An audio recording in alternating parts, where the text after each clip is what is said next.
BFM Business, l'heure H, le rendez-vous du Cercle des économistes.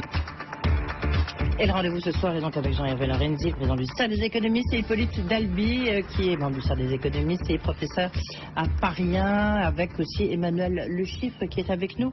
Ce soir, il y a eu énormément d'annonces autour des jeunes. Il y a eu ce phénomène Nuit debout. Il y a eu donc en réponse, il y a eu l'extension de la garantie jeune, il y a eu le plan jeune, et puis là, tout à l'heure, Guillaume Paul le rappelait, il y a eu Christophe Siru, donc qui a présenté une réforme, en fait, à la demande d'Emmanuel Valls, des minima sociaux. On a l'impression que là, tout est fait pour essayer de faciliter ce passage entre la vie étudiante et puis la vie active, parce que là, il y a un véritable blocage en France. Est-ce que c'est suffisant? Est-ce que ça marche? Est-ce qu'on cherche à acheter la jeunesse parce qu'on est en année préélectorale? Comment vous analysez ce qui se passe, Jean-Hervé? Et dans le rapport d'aujourd'hui, il y a deux choses. Il y a Non, mais globalement, oui. Justement, après on rentrera dedans. Non, mais il y a deux choses. Il y a toute une partie qui est intéressante, c'est la réorganisation des minima sociaux, ce désordre. Okay. Et puis il y a l'affaire de la jeunesse. Il y a l'affaire de la jeunesse. Ah oui, bien sûr. L'affaire de la jeunesse, depuis quelques jours, est... je vais employer un mot terrible, mais c'est assez pathétique. Je trouve que, en réalité, le problème de la jeunesse n'a pas été traité depuis très longtemps, et notamment réfléchir intelligemment sur la manière dont on peut insérer progressivement sur le marché du travail, professionnaliser, enfin, le job. Est-ce que c'est une réponse, vous avez créé? Non, bien sûr que non. Est-ce que c'est une réponse? La réponse est non. La réponse est non. Ça n'est pas en donnant une allocation, j'allais dire, générale à tous les jeunes non étudiants.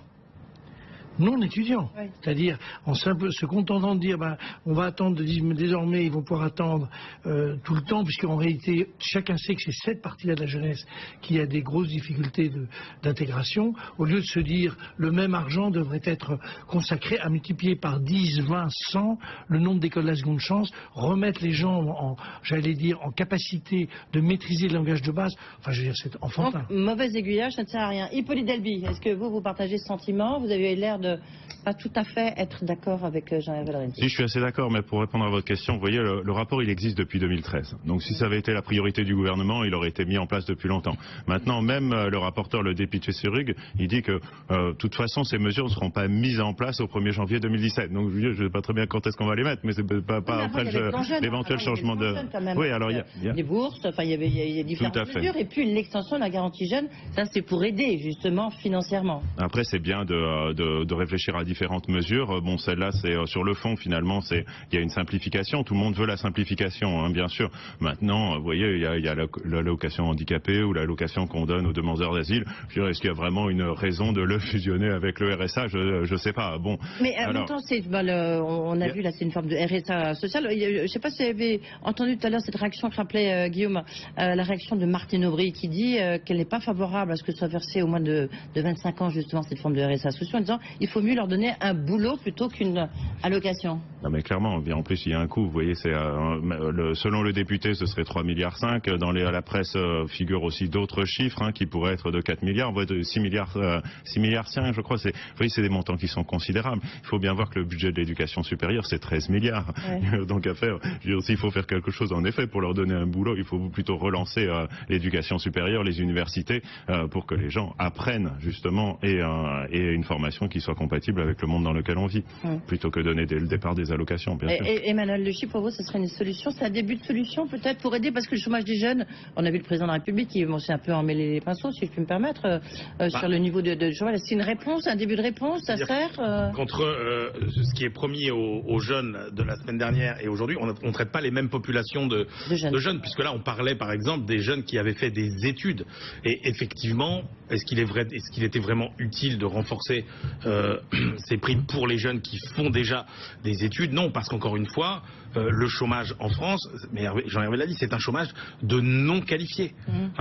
80% des inscrits à Pôle emploi ont au plus le baccalauréat. Donc c'est vraiment sur ces populations et sur la formation qu'il faut cibler. Et effectivement, c'est de l'argent qui est mal utilisé. Oui. Ce que vous dites, Jean-Hervé Lorenzi. Sachant qu'il y a quand même un point important, c'est qu'il faut quand même rappeler que notre RSA, pour le coup, alors on a un système qui coûte très cher, dont le coût a beaucoup augmenté au cours des dernières années, mais qui n'est pas si généreux que ça, puisque quand vous regardez par exemple par rapport au revenu médian ce que représente notre RSA, on est sur un revenu, sur un RSA qui est 2 fois plus bas que la moyenne des autres pays européens. Donc paradoxalement, un système qui n'est pas si généreux que ça. On va rappeler qu'il est 725 €.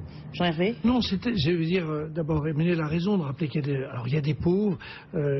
J'entendais Louis Gallois expliquer à juste titre, que désormais, dans les gens qui rencontrent dans des centres d'accueil de grande pauvreté, il y a maintenant plus de la moitié qui sont des jeunes. C'est évidemment un problème. Mais avoir cette vision de la société dans laquelle chacun sait que notre grande difficulté, on n'a pas des milliards de difficultés en France, il y a un tas de systèmes qui marchent très bien, on a un problème sur la formation, qu'ils se concentrent sur la formation, qu'on ne s'intéresse pas à l'orthographe, mais qu'on s'intéresse à la manière dont on peut récupérer des jeunes, avec forcément des méthodes très novatrices. Une fois de plus, les écoles à seconde chance, c'est très novateur. Il faut peut-être d'autres formules, mais c'est ça le sujet de la société française. Et là, on a l'impression que de nouveau, le seul objectif, c'est d'assister les gens. Mais c'est pas une manière de traiter une société.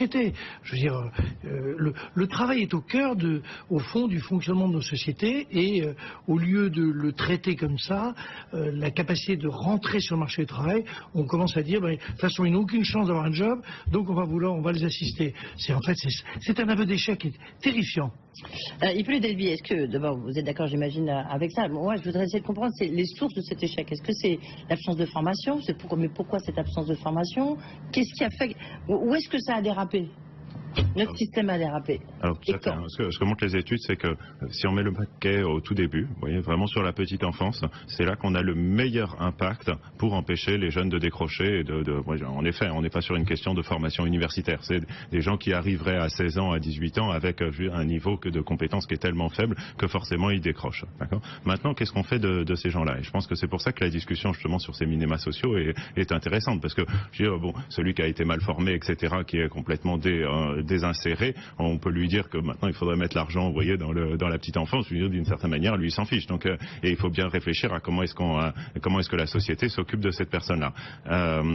Ce qu'on a vu avec les minima sociaux, c'est qu'une fois qu'on les donne, le retour à l'emploi peut être difficile, parce que le retour à l'emploi implique une perte de ce minimal social. Donc, il y a beaucoup de gens qui se ont dit... D'où l'histoire de la prime d'activité. Voilà, c'est ça. Donc on se dit, finalement, on va continuer à subventionner, vous voyez, vont faire en sorte que la chose soit un petit peu plus dégressive. Et finalement, lorsqu'on continue, je dirais que l'objectif ultime, c'est de donner un revenu pour tout le monde, et c'est la fameuse idée du revenu universel qui est un petit peu derrière le projet de ce jeu. Alors, plusieurs problèmes avec le revenu universel, c'est que évidemment il y a des gains d'efficacité, parce qu'on se dit, du coup ça va encourager l'activité. Et il y a des gains aussi de gestion des différentes sources. On peut en reparler des départements aussi, mais il y a un coût qui est absolument énorme. Et puis je dirais plus généralement, si vous avez un revenu universel de 400 € en France, je veux dire, pour tout le monde, quelle que soit sa situation, qu'il soit dans l'emploi ou non, qu'est-ce qu'on fait dans un monde, ou même dans une Europe, vous voyez, où il y a une libre circulation? Alors je veux dire, on va le donner à tout le monde. Toutes les personnes qui viennent en France, vous voyez, vont bénéficier de ces 400 €. Ça, c'est quelque chose qui n'est pas pris en compte, je trouve, justement, dans le rapport, et c'est un petit peu dommage. Mais justement, ce côté revenu universel, je crois que c'est au Canada qui réfléchissent à le mettre en place. Il y a plein de pays. Oui, il y a plein de pays. Donc oui. Mais en fait, il n'y a que l'Alaska qui l'a réellement mis en place, qui justement... L'expérimentation dans des villes, aux Pays-Bas, etc. Voilà. Est-ce que pour vous, ça serait une bonne idée? Enfin, je veux dire, ça pourrait fonctionner? Non, dans toute cette affaire, pour ça que on est aussi dans des systèmes de clivage. C'est la conception qu'on a de la société.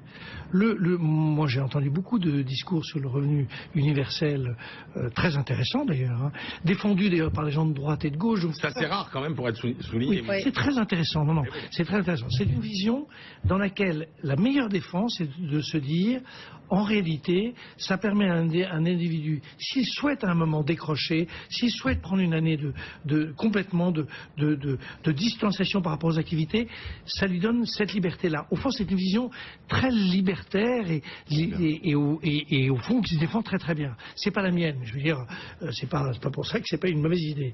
En revanche, il y a des gens qui défendent plutôt l'idée que le travail c'est au cœur du fonctionnement de nos sociétés. Je fais partie de cette philosophie-là, qui là aussi regroupe des gens assez variés, et donc je considère que tout doit être fait pour éviter deux choses: la pauvreté d'un côté, la pauvreté qui mine nos sociétés, ça c'est peut-être ce qui sépare les uns les autres. Et puis deuxième aspect, tout ce qui permet de valoriser le travail, de valoriser la socialisation de l'individu. Donc d'une façon, les libertariens ou libertaires veulent une société totalement individualiste et ils ont le droit. Moi je suis pour une société beaucoup plus respectueuse des relations entre les individus, c'est mon droit. Hippolyte Dalby, moi je veux savoir, est-ce que vous pensez aussi que en France, il fallait que tout le monde doit avoir son bac, hein, je veux dire, je crois que c'est Jacques Lang qui a dit, donc le taux de réussite au bac, il est de l'ordre de, je parle sous contrôle d'Emmanuel Le Chiffre, ça doit être 90%, quelque chose. 80%. Oui, ou 80-90%. Est-ce que, à votre avis, c'est ça qui fait qu'on a créé le fossé, notamment avec ce qui se passe en Allemagne, c'est-à-dire qu'on voulait absolument tout le monde ait son bac, tout le monde éventuellement le maximum possible aille dans des études supérieures, plutôt que d'aller vers l'apprentissage ou des BTS? Je vais répondre de façon très simple. Hein, c'est pas la question d'avoir le bac ou un BTS ou quoi que ce soit. C'est tout le monde doit avoir une formation adaptée aux besoins. Je veux dire, non seulement adaptée aux besoins qu'exprime bien sûr le marché du travail, mais aussi les aspirations que l'individu exprime. Bon, oui, mais c'est des aspirations. Il n'y a pas de boulot de l'autre côté. C'est tout le problème de la France. Oui, enfin, de la France, c'est un côté un peu grandiloquent, mais. Tout à fait. Et donc, je veux dire, l'enseignement supérieur est en train de se changer énormément. Je veux dire, depuis plusieurs années, etc. Finalement, depuis les réformes Pécresse. Et puis ça a été continué aussi sur ce gouvernement. Il y a énormément de réflexions, de mutations au sein de ce système. Y compris la Sorbonne. Mais bien sûr, y compris à la Sorbonne. Nous, les étudiants qui viennent de l'université, qui viennent de partout, etc., qui ont nos masters, il n'y a pas de problème de chômage, vous voyez. Et bien sûr, et à la Sorbonne et partout, les offres de formation sont adaptées. Elles sont plus en adéquation avec le marché de l'emploi. Et oui. Alors maintenant, lorsqu'on nous met des bâtons dans la rue, aux roues avec, vous voyez, dans la rue, c'est révélateur. Hein, oui.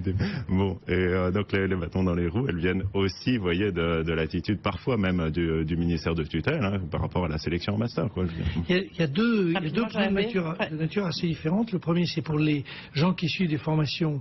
En réalité, il y en a une partie non négligeable qui ont une succession de CDD jusqu'à obtenir en moyenne à 28 ou 29 ans des CDI. Ça, c'est le premier sujet. C'est comment on arrive à donner plus confiance dans une société. Parce que si vous avez juste des CDD, vous ne pouvez pas avoir de logement, vous ne pouvez pas avoir emprunté pour acheter une voiture, etc.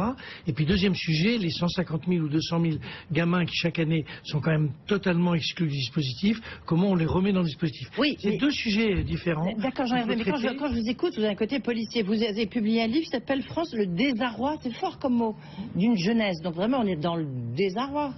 Non mais attendez, le désarroi, il y a un sous-titre qui est assez positif. Le désarroi, c'est que nous n'avons pas été capables depuis 10 ans, donc ce n'est pas uniquement cette équipe gouvernementale, de réfléchir de manière un peu structurée à ce qu'étaient les problèmes de la jeunesse. Nous avons un problème en France, pas 36, on en a un. Massive, qui est le problème de la formation. Non pas que les profs soient pas bons, mais simplement notre système ne fonctionne pas à partir de l'enseignement primaire. Hippolyte l'a évoqué, la sélection, ou l'a dit, la segmentation de la société française se fait à 3 ans ou 4 ans. C'est surréaliste comme dispositif. Et elle se fait plus qu'ailleurs, plus que dans n'importe quel autre pays. C'est ça qu'il faut essayer de résoudre, d'où le désarroi. Mais la solution que nous proposons, nous préconisons, c'est bien plus une espèce de contrat intergénérationnel. C'est chacun y met du sien. Moi, ça ne me gêne pas que, au tout début, la rémunération d'un jeune soit pas forcément exactement ce qui a été la même que celle d'un type de 40 ans qui rentre sur le marché du travail. Ouais. Ça ne me gêne pas. Emmanuel ? Non, il faut rappeler qu'effectivement notre problème, c'est pas du tout le chômage de masse. Il n'y a pas de chômage de masse en France, puisque si vous prenez le chômage des gens qui ont bac plus 3, etc., au-delà, on est à 5% de chômage. Donc encore une fois, c'est vraiment un problème de non-qualification. Et comment trouver la solution peut-être, Hippolyte Dalby, vous dire c'est la formation, tout ce qui a été proposé là, notamment le plan jeune, 500 000 formations en plus, c'est ça que le président a proposé, ça c'est... Mais oui, non, mais toutes les initiatives sont bonnes, bien sûr, Edwige. Donc, oui, néanmoins, c'est évident que ça met du temps. Vous voyez, à partir du moment où vous accédez à vos mesures sur les 3-4 ans... Mais pourquoi on n'a pas su voir, on n'a pas su comprendre que le monde évoluait? Pourquoi on se trouve dans cette situation? Moi, j'aime bien ça, essayer de comprendre pourquoi on est aujourd'hui dans cette situation. Parce qu'il y a eu une guerre intergénérationnelle, parce que ma génération a considéré... C'est la guerre à celle d'Hippolyte. Alors, moi, oui, je sais pas si enfin, j'ai fait ça, oui, il est moins. Ouais, C'est pas parce qu'il a pas mal de cheveux qu'il est. C'est la défaite idéologique de l'éducation nationale. Ah, bah voilà. Telle qu'elle a été fabriquée. Ah bah si, attendez. Non, bon, il faut pas se plaindre tout le temps. La jeunesse aujourd'hui, vous voyez, elle est dans un monde mondialisé. On va à l'autre bout de la terre, vous voyez, pour presque rien. Oui, mais c'est un celle monde qui est diplômée. Désolé, oui, mais c'est un monde d'opportunités, quoi. Je veux dire, et donc clairement, quoi. Je veux dire, on peut pas avoir des gens très le système éducatif qui corrige le moins les inégalités. C'est l'école qui corrige le moins les inégalités de tous les grands pays. Attendez, aujourd'hui à Polytechnique, il n'y a plus que des enfants de polytechniciens et d'enseignants, et des Roumains, et des étrangers, etc. Donc voilà. Donc sur le constat, hein, sur l'échec justement d'avoir finalement de ne pas avoir su intégrer toute une partie de la jeunesse et de ne pas lui avoir donné une formation adéquate, je pense qu'on le partage. D'accord. Maintenant sur ce monde d'opportunités, je veux dire, on peut aller à nuit debout aussi. Mais je veux dire, si on compare, je veux dire, dans les années 70, bon, voilà, le choc pétrolier, voilà, désindustrialisation, etc. C'était quand même dramatique. Aujourd'hui, on a une révolution technologique, on a une révolution industrielle. Alors c'est vrai, hein, si les jeunes savent pas programmer, si les jeunes savent même pas ce que c'est qu'un petit élément de comptabilité, etc., ils vont pas devenir entrepreneurs. Donc il faut leur donner les armes pour qu'ils participent à ce nouveau monde. Est-ce qu'il faut qu'ils soient leur donner tous la possibilité d'être milliardaires? Ça sera le mot de la fin. Jean-Hervé, vas-y. Oui, enfin, c'est une formule. Non, mais au-delà de ça, bien sûr. Ça veut dire que l'entreprise et le goût d'entreprendre est une bonne chose. Mais une fois de plus, comme l'a dit Emmanuel, en réalité, le chômage des jeunes qualifiés n'est pas plus important que le chômage de la population française. L'énorme paquet, c'est la segmentation des gens qu'on a exclus de la société française de fait. Et vous avez posé la question pourquoi ça n'en est pas aperçu, mais tout le monde s'en est aperçu. Simplement, la paralysie du système gouvernement a été terrifiante depuis 10 ans. Des gouvernements, vous avez raison. Des gouvernements. Merci beaucoup, messieurs. Évidemment, on a pu continuer. De toute manière, on n'a pas trouvé la solution. Merci beaucoup d'avoir été avec nous. Hippolyte Dalby, Jean-Hervé Lorenzi, Emmanuel Le Chypre. Voilà, c'est la fin de cet orage. On se retrouve demain. Guillaume Paul, tout de suite, c'est Fabrice Lundi et c'est Décodeur.